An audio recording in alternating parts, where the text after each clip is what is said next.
அன்பார்ந்த இணையதள நேயர்களை மீண்டும் www.qcrc.in என்ற இணையதளத்திற்காக நியூஸ் தமிழ் செய்தி அறிக்கையில் உங்களை சந்திப்பதில் பெருமகிழ்ச்சி அடைகிறோம்.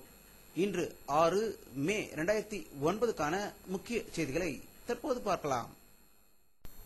ஈழ தமிழ் நாட்டில் நடக்கும் பயங்கர போரில் ஐநா அமைப்பு சென்று பார்வையிட ராட்சச ராஜபக்சே ராணுவ அரசு வழிவிட வேண்டும் என்று ஐநாவின் தலைவர் பான் கி மீண்டும் வலியுறுத்தியுள்ளதாக தகவல்கள் வெளிவந்து கொண்டிருக்கிறது. தமிழ் ஈழ நாட்டிலுள்ள வன்னி மாவட்டத்தில் பாதுகாப்பு வலய பகுதியில் 2 லட்சம் அப்பாவி தமிழர்கள் உணவின்றி மருந்தின்றி பட்டினியில் கிடப்பதை தடுப்பதற்கு விமானம் வாயிலாக உணவுப் பொட்டலங்களை வீச வேண்டும் என்று ஒபாமா அரசுக்கு செஞ்சிலுவை சங்கம் அழைப்பு விடுத்துள்ளதாக தமிழ் ஈழ நாட்டிலிருந்து செய்திகள் வெளியாகிக் கொண்டிருக்கிறது. இன்று தமிழக முழுவதும் உள்ள அரசு பொறியியல் கல்லூரிக்கான விண்ணப்பங்கள் விநியோகிக்கப்பட்டது. இதை இன்று காலையிலிருந்தே மாணவர்கள் ஆர்வத்துடன் வாங்கி சென்றதாகவும் விண்ணப்பத்தின் விலை அதிகமாக இருப்பதாகவும் மேலும் கல்வி கட்டணத்தையும் உயர்த்த போவதாக செய்தி பரவியிருப்பதால் மாணவர்கள் அதிர்ச்சி அடைந்து இருப்பதாகவும் தகவல்கள் வெளிவந்து கொண்டிருக்கிறது.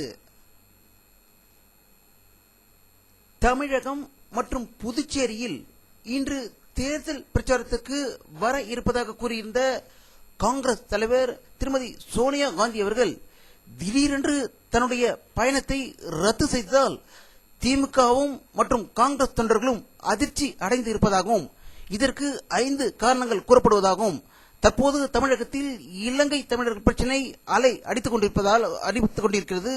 இரண்டாவதாக சோனியா காந்திக்கு கருப்பு கொடி ஆர்ப்பாட்டம் நடத்த ஒரு குழு தீர்மானிக்கப்பட்டிருந்தது. மூன்றாவதாக பாதுகாப்பு காரணங்களுக்காகவும் வராமல் இருப்பதற்கு வாய்ப்புகள் இருக்கிறது என்றும், நான்காவதாக தமிழக முதல்வர் கருணாநிதி அவர்கள் சோனியா தமிழகத்துக்கு வருவது பிடிக்கவில்லை என்பதற்காக ஆஸ்பத்திரியில் படுத்துக் கொண்டார் என்பதும், ஐந்தாவதாக நேற்று ராகுல் காந்தி ஜெயலலிதாவுடன் கூட்டணி ஏற்படுத்திக் கொள்வோம் என்று ஒரு திடீர் குட்டையை குழப்பியதால் திமுகவினர் அதிர்ச்சி அடைந்திருப்பதாகவும் பல காரணங்கள் சொல்லிக் கொண்டிருக்கிறார்கள். இந்திய ஜனநாயக நாட்டில் குஜரால் மன்மோகன் சிங் பிரதமராகும் போது நான் ஏன் பிரதமராக முடியாது என்று உத்தரப்பிரதேச மாநில முதல்வரும் பகுஜன் சமாஜ் கட்சியின் தலைவருமான திருமதி மாயாவதி அவர்கள் திடீரென்று கேள்வி எழுப்பியுள்ளதாக ராபரில் இருந்து தகவல்கள் வெளிவந்து கொண்டிருக்கிறது. நேற்றைய செய்தியில் நம்முடைய அரசியல் வல்லுநர்களின் கருத்துக்கள் மேலும் பல உண்மைகளை கூறியிருக்கிறது என்றே கூறலாம். நேற்று காங்கிரஸ் பொதுச் செயலாளர் திரு ராகுல் காந்தி அவர்கள் மன்னரை போல் பேசியதால் பல குழப்பங்கள் தற்போது ஏற்பட்டிருப்பதாகவும், ஒன்று லல்லு பிரசாத் யாதவ், தமிழக முதல்வர் கருணாநிதி அவர்கள், மூன்றாவது ராம்விலாஸ் பாஸ்வான் ஆகியோர் அவர் கூறிய வார்த்தைகளால் பயங்கர அதிருப்தியில் இருப்பதாகவும், அதேபோல் கல்கட்டாவில் உள்ள திரிணாமுல் காங்கிரஸ் தலைவர் திரு மம்தா பானர்ஜி அவர்கள் இடதுசாரிகளுக்கு காங்கிரஸ் ஆதரவு அளிக்க முற்பட்டால் நாங்கள் வெளியே சென்று விடுவோம் என்று மம்தா பானர்ஜி கூறியதாக கல்கட்டாவிலிருந்து செய்திகள் வெளிவந்து கொண்டிருக்கிறது. சத்தீஸ்கர் மாநிலத்தில் உள்ள தந்துவாடா மாவட்டத்தில் இன்று ஏற்பட்ட பயங்கர கன்னிவெடி தாக்குதலில் 6 போலீசார் உட்பட 10 பேர் பலியானதாக ஒரு அதிர்ச்சி தகவல் சத்தீஸ்கர் மாநிலத்திலிருந்து வந்து கொண்டிருக்கிறது. மும்பை தாக்குதலில் ஈடுபட்ட தீவிரவாதி அஜ்மல் கசாப் இன்று கோர்ட்டில் தனக்கு 21 வயசு என்றும் தான் பாகிஸ்தான் நாட்டை சேர்ந்தவன் என்றும் ஒப்புக்கொண்டதாகவும், இந்திய நாட்டின் மீது போர் தொடுத்ததாக இவர் மீது 86 வழக்குகள் பதிவு செய்யப்பட்டுள்ளதாக மும்பையிலிருந்து தகவல்கள் வெளிவந்து கொண்டிருக்கிறது. பீகார் மாநில தலைநகர் பாட்னாவில் சிஆர்பிஎஃப் தேர்வுக்கு தேர்வு எழுதியதில் பல ஊழல்கள் நடந்து இருப்பதாகவும், அதன் ஐஜிஐ வீட்டில் சோதனை நடத்திய போது 1 கோடி ரூபாய் பணம் பறிமுதல் செய்யப்பட்டதால் சிபிஐ அவரை கைது செய்து இருப்பதாக தகவல்கள் வெளிவந்து கொண்டிருக்கிறது. மேலும் 7 பேரையும் கைது செய்திருப்பதாக பாட்னாவிலிருந்து தகவல் வந்து கொண்டிருக்கின்றன.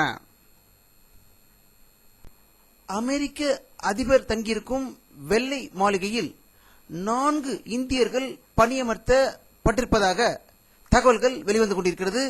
இதில் 3 பேர் மருத்துவத்துறை சார்ந்தவர்கள் என்பதும் 4 பேர் இப்பணியில் அமர்ந்திருப்பது இதுவே முதல் முறை என்பதால் இந்தியாவின் பெருமை உச்சிக்கு சென்றிருப்பது என்று கூறலாம் என்று நியூயார்க்கிலிருந்து தகவல்கள் வெளிவந்து கொண்டிருக்கிறது.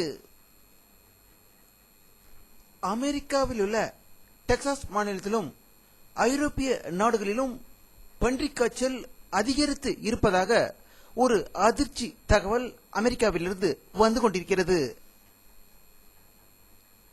ஆப்கானிஸ்தானில் அமெரிக்க ராணுவத்திற்கும் தாலிபான்களுக்கும் நடைபெறும் சண்டையில் அப்பாவி பொதுமக்கள் கொல்லப்பட்டதாக அங்கு பணிபுரிந்து கொண்டிருக்கும் ரெட் கிராஸ் அதிர்ச்சி தகவலை வெளியிட்டிருக்கிறது.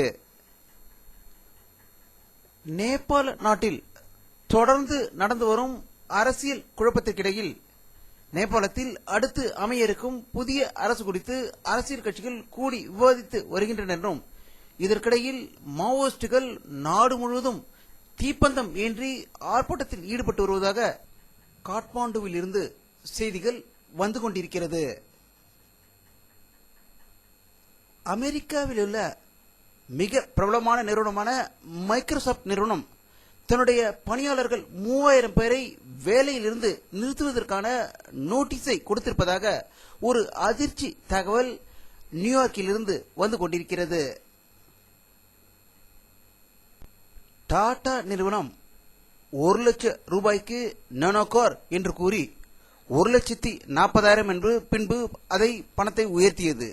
இதேபோல் தற்போது குறைந்த அளவில் வீடுகள் மும்பையில் விற்கப்படும் என்ற ஒரு புதிய திட்டத்தை ஆரம்பித்து இருப்பதாக மும்பையிலிருந்து செய்திகள் வெளிவந்து கொண்டிருக்கிறது.